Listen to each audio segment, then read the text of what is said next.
नमस्कार दोस्तों। क्या भारत के लिए अब अमेरिका इतना भरोसेमंद नहीं रहा जितना कुछ महीने पहले लगता था? ये एक आम राय जो है भारत में बनती जा रही है। क्या भारत क्या करेगा? क्या भारत सीधे रशिया और चीन के गम में चला जाएगा? नहीं दोस्तों, ऐसा नहीं होगा। यह इतना आसान नहीं होगा। यह ना तो अमेरिका के लिए ना ही भारत के लिए। ये चीजें आसान हैं। यदि ट्रंप इसी प्रकार भारत को तंग करते रहे और अड़ियल रुख अपनाते रहे, तो उसकी कुछ भारत भरपाई जरूर करेगा वहां जाकर। दोस्तों मैं एक बात आपको बता दूं कि अमेरिका के लिए भारत से दूरी बनाना इतना आसान नहीं है। हम लोग अमेरिका और भारत के रिश्ते की सिर्फ मौजूदा ट्रंप के साथ जोड़कर देख रहे हैं।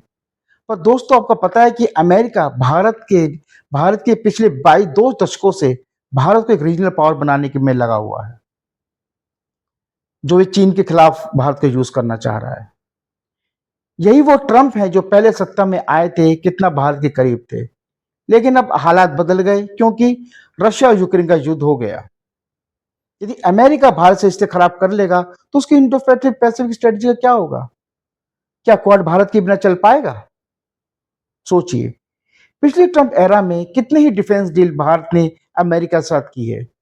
मैं स्पेसिफिकली बात करूं ट्रंप के टाइम में, मैंने बता देता हूं, जैसे कॉमकासा, जिसको हम communication comparability and security agreement कहते हैं, जिससे अमेरिका और भारत की सेनाओं के बीच सुरक्षित एनक्रिप्टेड संचार और इंटरऑपरेबिलिटी आसान होती है। दूसरा LEMOA, logistics exchange memorandum and agreement, जिसके तहत दोनों देश एक दूसरे के सैन्य ठिकानों का लॉजिस्टिक सपोर्ट, ईंधन और आपूर्ति के लिए उपयोग कर सकते हैं। और तीसरा है BECA, basic exchange and cooperation agreement for geo spatial cooperation. इसमें हाई लेवल पर जियो स्पेशियल सैटेलाइट और मैपिंग डाटा का आदान प्रदान होता है रणनीतिक उद्देश्यों के लिए।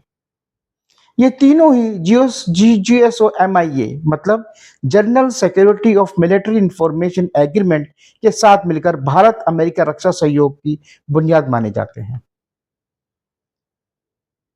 दोस्तों मुझे लगता है कि ट्रंप भारत पर एक्स्ट्रा जो 25% जो टैक्स लगाया है इन्होंने, इसका कहीं ना कहीं कुछ सॉल्यूशन निकाला जाएगा।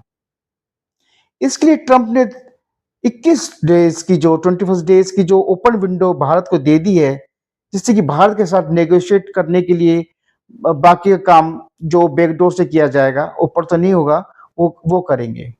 देखो दोस्तों, अमेरिका ट्रंप नहीं है कि, और उसकी पॉलिसी जो सिर्फ ट्रंप ही नहीं बना रहे हैं, जो इनकी पॉलिसी मेकर्स हैं वो भी ट्रंप को वार्न कर रहे होंगे कि इतना प्रेशराइज भारत से मत करो। कई भारत के स्ट्रेटेजिस्ट कह रहे हैं कि बस अब भारत जो है चीन के और रशिया के कैप में चला गया, चला जाएगा, और ऐसा कुछ मुझे नहीं लगता ऐसा कुछ हो पाएगा। मैं पर्सनली भी लगता है कि मोदी जो है is more closer to US, specially Trump, than Russia. वो तो अब हालात थोड़े बदल गए हैं। आप फर्स्ट ट्रम्प में देख लीजिए कि दोनों की दोस्ती कितनी गहरी थी। कुछ इस तरह की बात जो है कर्ट कैम्बेल, जो फाउंडर हैं Asia group and second deputy secretary of state at the US department, भी कह रहे हैं। वो कह रहे हैं कि ट्रंप से रिश्ते की खराब कर दिया है, भारत से रिश्ते खराब कर दिया है ट्रंप ने। अभी तक का सबसे बड़ा जो प्रोजेक्ट जो अमेरिका का है, वो इंडो पैसिफिक में अमेरिका की भारत से और मजबूत रिश्ते करने थे, पर अब बात बिगड़ गई है। यही बात दोस्तों मैंने अपने पहले के एपिसोड में भी बोला था कि सिर्फ मोदी ही ऐसे नेता हैं जो ओबामा, बाइडेन और ट्रंप, जो पहले के काल में थे, सभी से बेहतर रिश्ते बनाए रखे हैं। ट्रंप से ट्रंप के विरोध में प्रोफेसर जेफरी सैश बोल रहे हैं कि इंडिया को अमेरिका पर भरोसा नहीं करना चाहिए। अमेरिका की भारत से कोई खास लगाव नहीं है, वो तो इतना तक बोल रहे हैं। बस वो अमेरिकन जो अपना इंटरेस्ट भारत में ढूंढ रहे हैं। भारत ये तक सोच के बैठा था कि अमेरिका चीन पर अपनी निर्भरता कम करके अपनी सप्लाई लाइन भारत में ढूंढेगा, पर ऐसा भारत में कोई इंटरेस्ट नहीं है। आगे बोल रहे हैं कि भारत को अपनी स्थिति के चीन के विरुद्ध या अमेरिका के पक्ष में नहीं करनी चाहिए, क्योंकि भारत अपने आप में एक महाशक्ति है।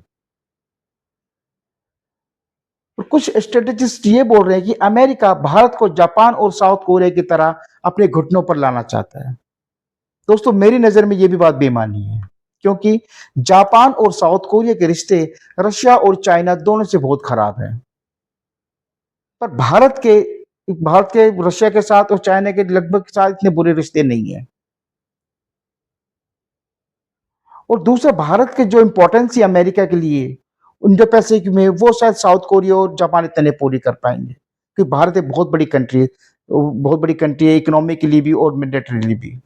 तो मुझे लगता है कि ट्रंप ने जो 25% टैक्स के बारे में दोबारा से सोचेंगे।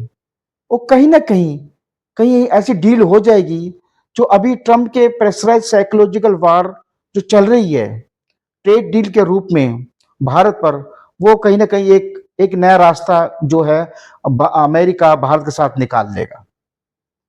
क्योंकि अमेरिका अमेरिका को भारत के लिए भारत को किसी दूसरे कैंप में जाने नहीं दिया जाएगा।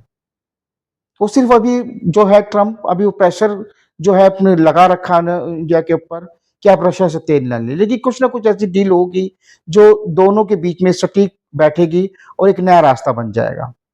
हो सकता है अभी अजित डोभाल अभी जो सॉरी रशिया की यात्रा पे गए थे, वहाँ उन्होंने कुछ ऐसी बात की हो और कुछ कंसेशन लेने की बात की हो रशिया से कि भई हमें वहाँ की डील भी करनी है और आपसे क्या एक नई डील कर सकते हैं ऑयल के मामले में जिससे कि अमेरिका भी एक तरफ खुश हो जाए।